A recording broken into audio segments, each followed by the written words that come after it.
Hello,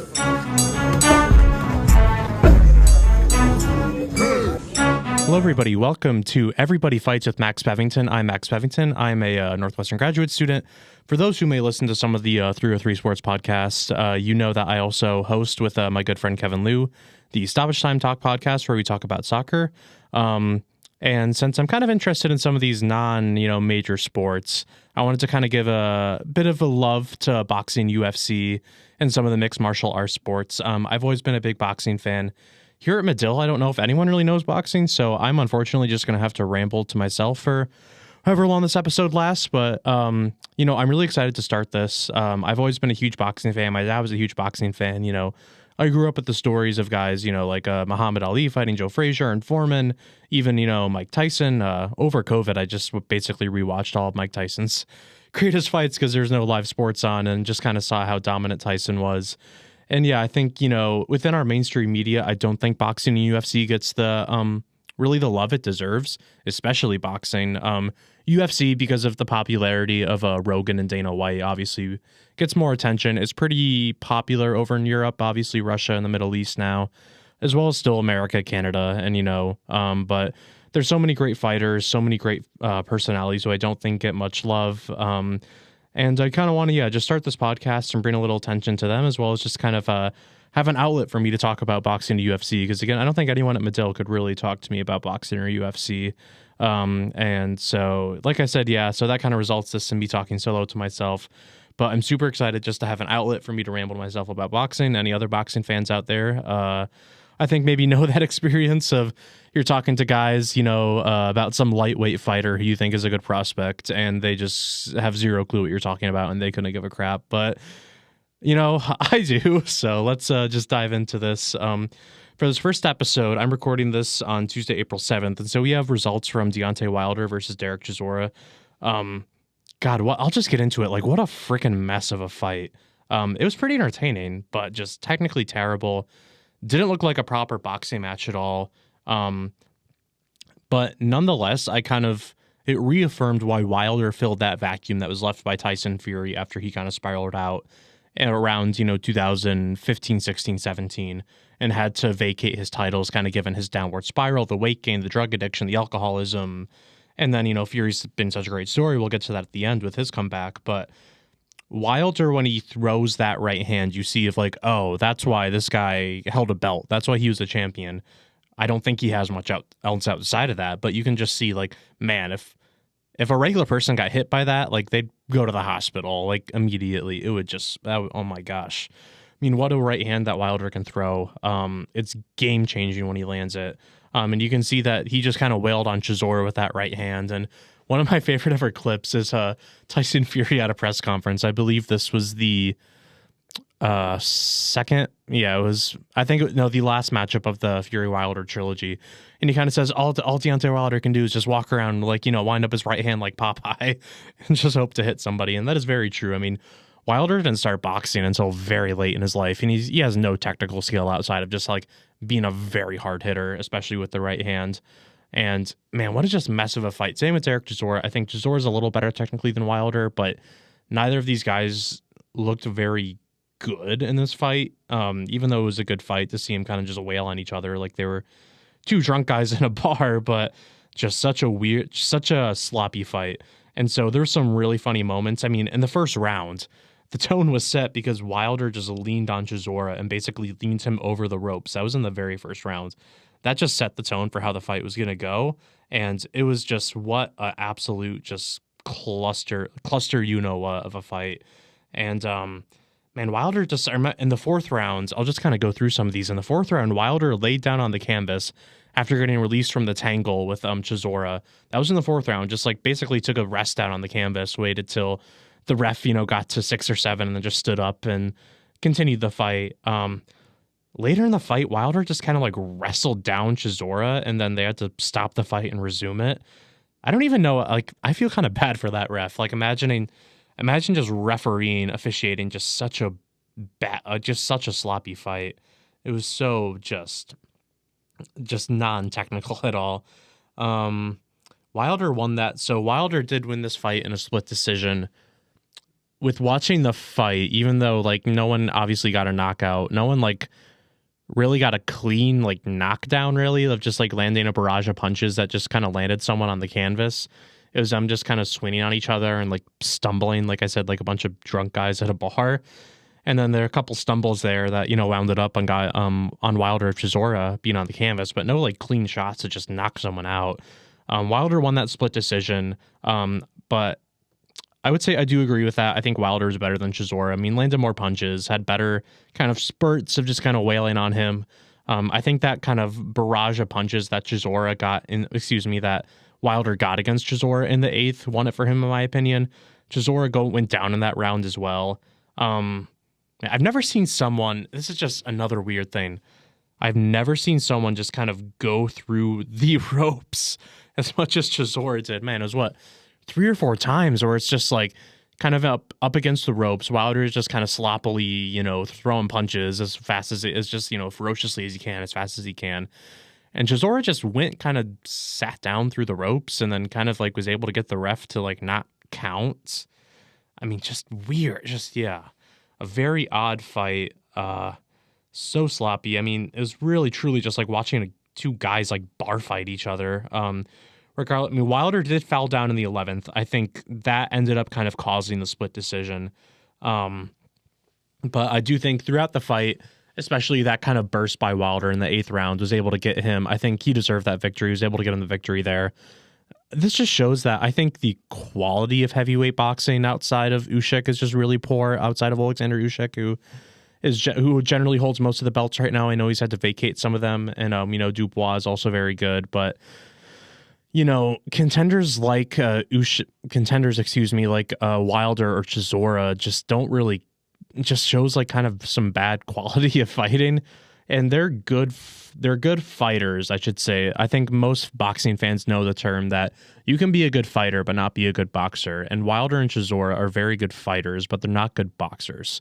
And so I mean, they really have, especially Wilder, and even though, you know, Wilder's just has the very good right hand that can just change a match if he lands it, like we saw in the first fight against Tyson Fury, where, you know, Fury really just technically put a beating on Wilder back in, you know, that December of 2018.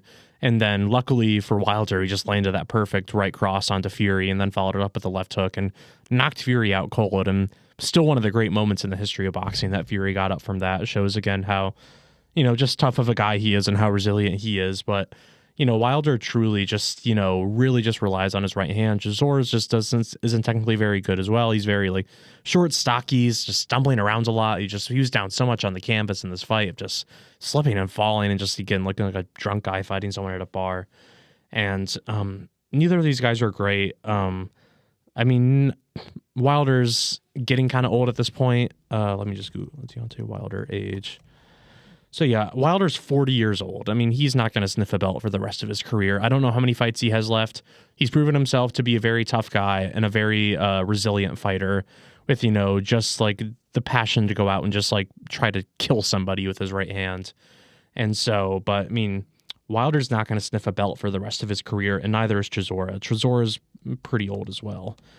And he's, 42. I mean, he's even like, these are guys at the end of their careers who are pretty well-known names because they fought other well-known guys like Fury. Wilder obviously was a title holder for a solid amount of time. Chisora has always been kind of a contender who's a big name and a big personality hanging around. But I mean, these are guys who are just, for the amount of trash they talk back to each other, and for, you know, Wilder talking about how Tyson Fury cheated. I mean, you would think they'd be better. You'd think they'd be a little bit better at fighting, but they're really just, I mean, neither of these guys are going to sniff a belt. It was such a sloppy fight. Regardless, they're very scrappy and they're very aggressive, and, you know, they can hit really hard, but they're not technically very good boxers. And while this was an entertaining fight to watch, it was not really like a proper fight to watch.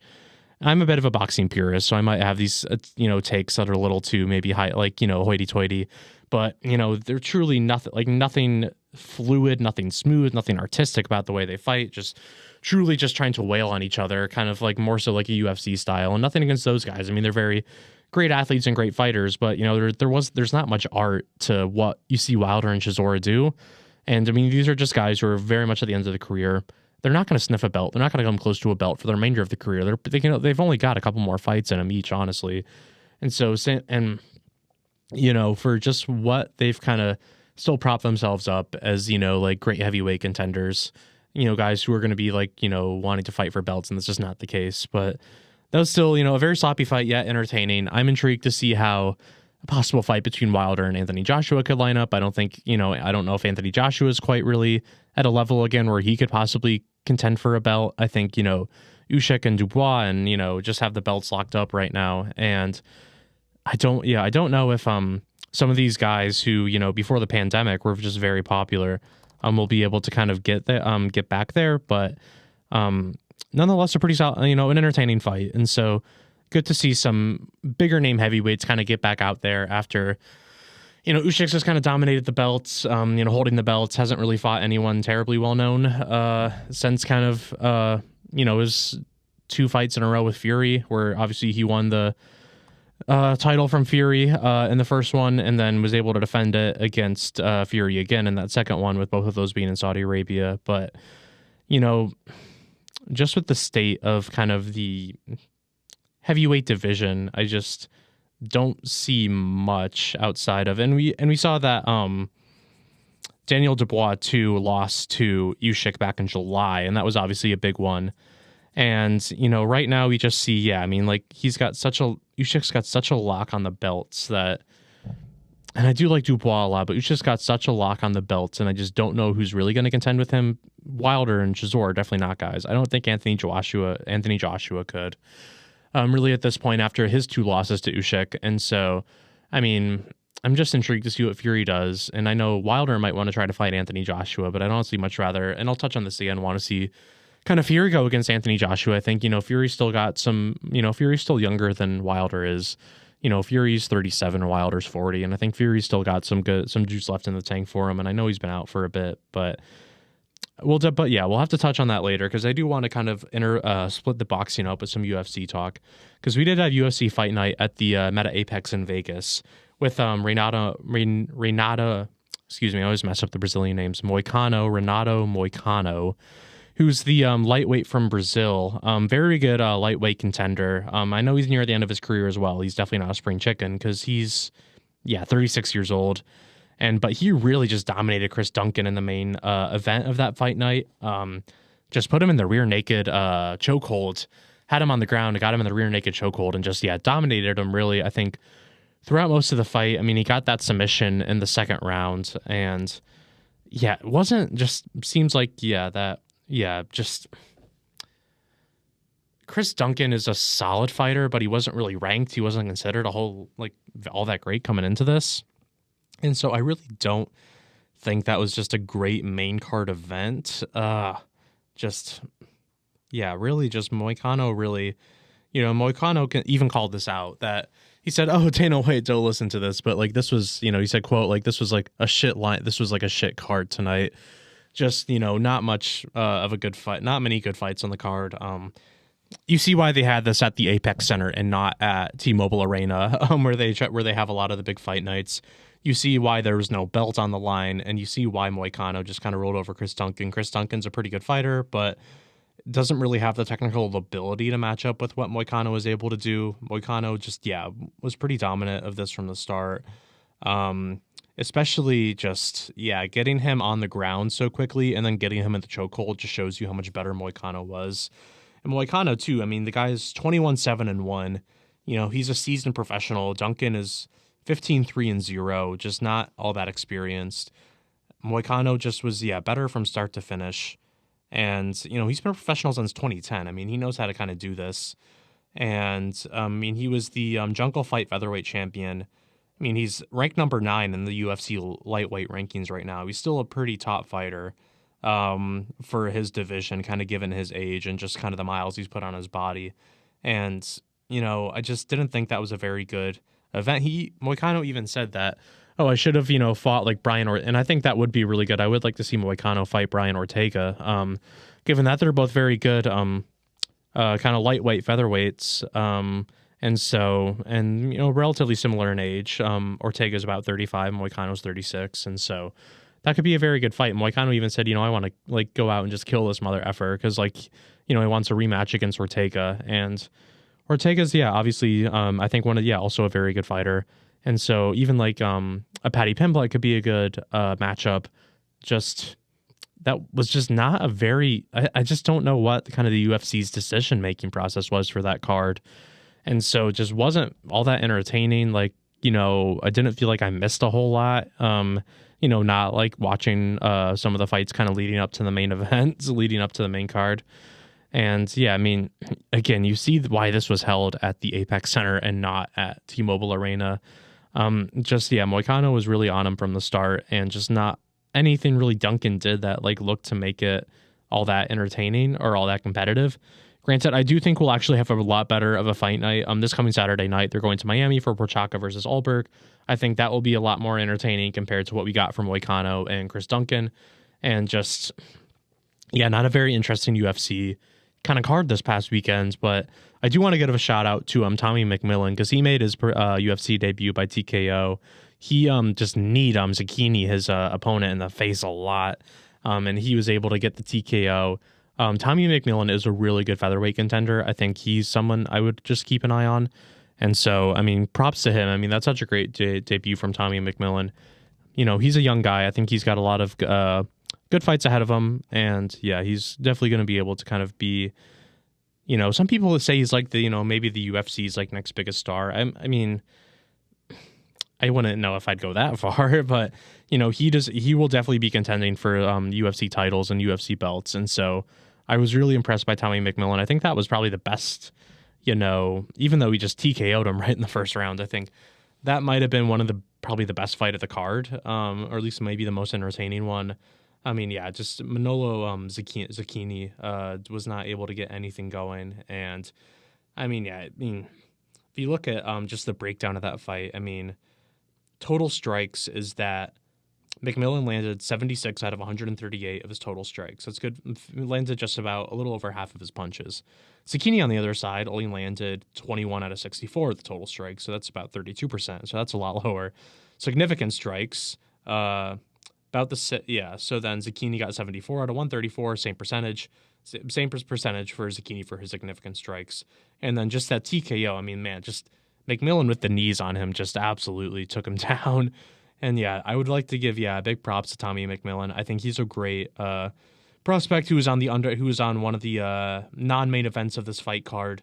And I also love his nickname, the Gun, kind of Tommy Gun. I think there with the Rocky reference to Tommy Gunn and the Rocky character. But I know McMillan too said he expects a UFC title shot, quote, quicker than most people realize. I think he's worthy of it. I think he's been a very good prospect in these fights leading up, the professional debut, or, his UFC debut. Great debut, just absolutely rolled over Zucchini. And I think, big ups to him. That was such a good fight, and I was really happy to see a good fight on that after, I thought Renato, just kind of ran right over Chris Duncan. And, Renato, again, I think should get a bigger fight for his next fight. He's still got some gas in the tank. He's still a very good lightweight, top ranked. And I would love to see him fight Paddy or Brian Ortega. But, I think we'll have a much better card next week in Miami. I think the one the week after that in Canada will be good. And obviously, I think we have a very good card coming up at the White House as well in June. But for right now, not too much happening in UFC. We know like Paddy Pimblett lost his most recent fight. We haven't seen Brian Aspinall fight in a second. And I think I'll touch on this more as I do more episodes. But I think too, just like the state of UFC, I just don't love a lot of the characters. Like I like Tom Aspinall. He's a good heavyweight champion, but I think we're missing guys. Just the characters of Anderson Silva, Stipe, Conor. I know not everyone loves Conor McGregor, but he's at least entertaining. Conor McGregor, to John Jones, to Cormier, to I just don't think I think especially in the heavyweight, just missing a lot of these guys. But they're still just as still great fighters around. Just I think we're kind of missing some of the personalities, and just it's not really the same without some of the kind of just the kind of the stalwarts we got used to. But I do again think McMillan's going to be a very good prospect. I think he's someone to keep an eye on. And yeah, Moicano, he should get a fight, but he should get a better fight next time. Like I'm sorry, like he even said in that who's Chris, like no offense to Dana White, but this was such a bad card. Like who's Chris Duncan? Like I can fight someone better. Like this almost wasn't even worth my time. But yeah, I think to kind of wrap it up now with boxing, I do want to touch on Tyson's Fury's comeback.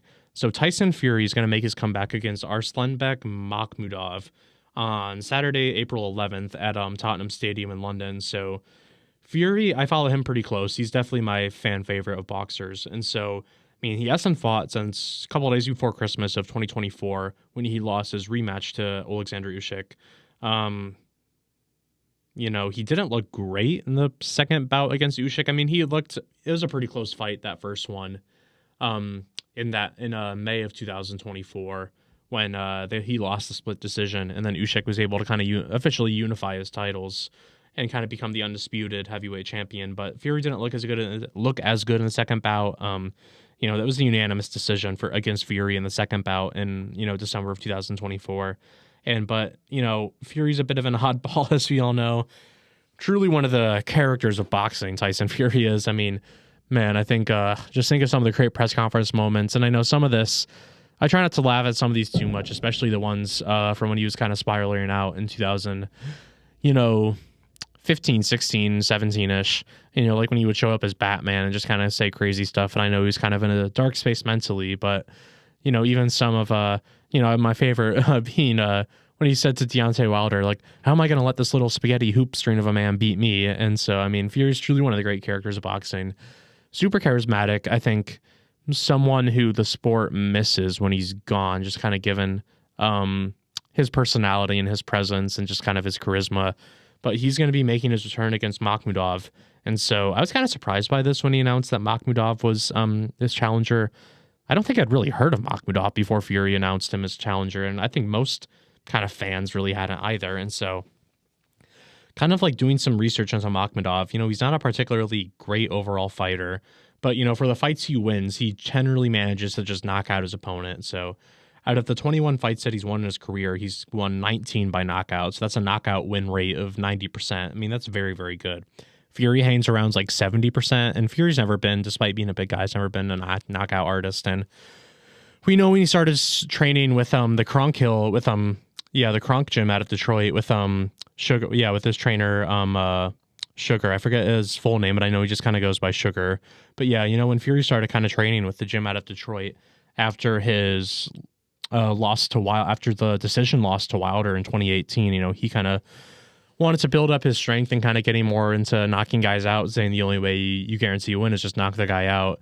And so we know that, he left Ben Davidson, his old trainer, just to kind of focus on knockout art, just kind of try to be a knockout artist. And, did okay. I think he did knock out Wilder in his first two, in the 2 wins against Wilder, but then I don't believe ever got a knockout over, like Dylan White or Chisora or Francis Ngannou, just like guys like that. And so I was kind of surprised by Makhmudov.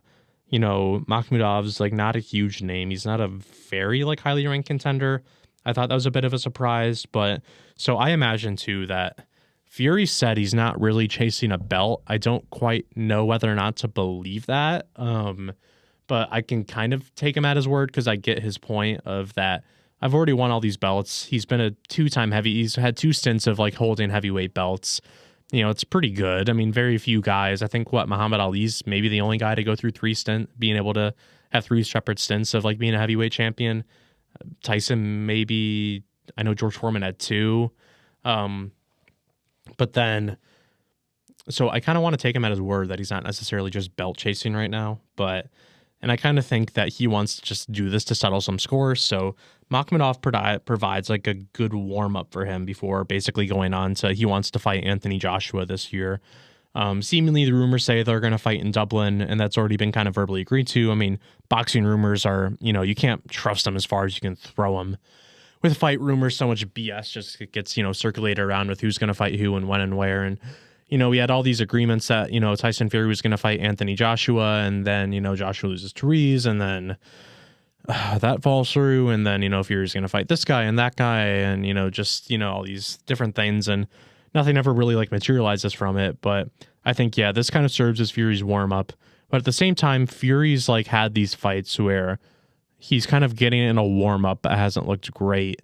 And I remember when Fury fought Otto Whalen in that was fall of 2019, I believe. Yeah, that was Tyson Fury and Otto Whalen.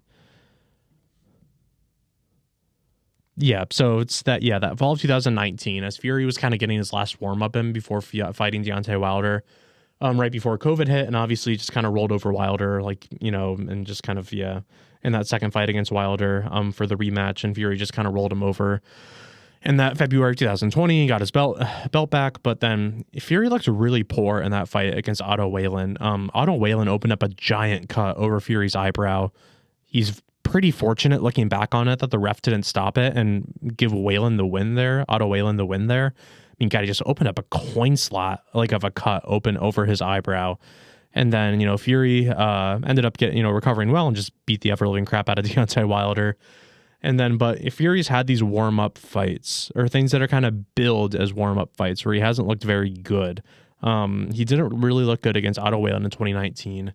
And, in that fight when he fought Otto Whalen, that summer, before that he fought the German guy, Tom Schwarz, yeah. And so that was, when Tyson Fury fought Tom Schwarz, he definitely looked very good in that and looked like he was definitely just kind of warming up to, just roll through Otto Whalen and go on to face Deontay Wilder. And now Fury's kind of having this warm-up fight after literally not boxing for over a year. So this can't really be something he overlooks. And, I think he kind of overlooked Otto Whalen back in 2019 and it almost came back to bite him. And if he overlooks Nurmagomedov now, it could definitely come back to bite him and derail his comeback really before he has a chance to get it going. But if Fury takes it seriously, he should be able to beat Makhmudov. And then I think that'll kind of set up the match with Anthony Joshua then as well. And so I think I would like to see, even though I don't quite know if Fury's really going to want to make a run into the belt in this comeback, if he just wants to maybe settle some scores and then retire, or I don't know if Fury's going to be one of these guys who, retires and then unretires like 30 different times throughout his career like George Foreman did. But I just at least would like to see Fury get this win versus Makhmudov to then face up against Anthony Joshua. If we remember that a lot in 2019 with Fury kind of wanting to make a run at Anthony Joshua after even before he got the belt back from Wilder in February of 2020.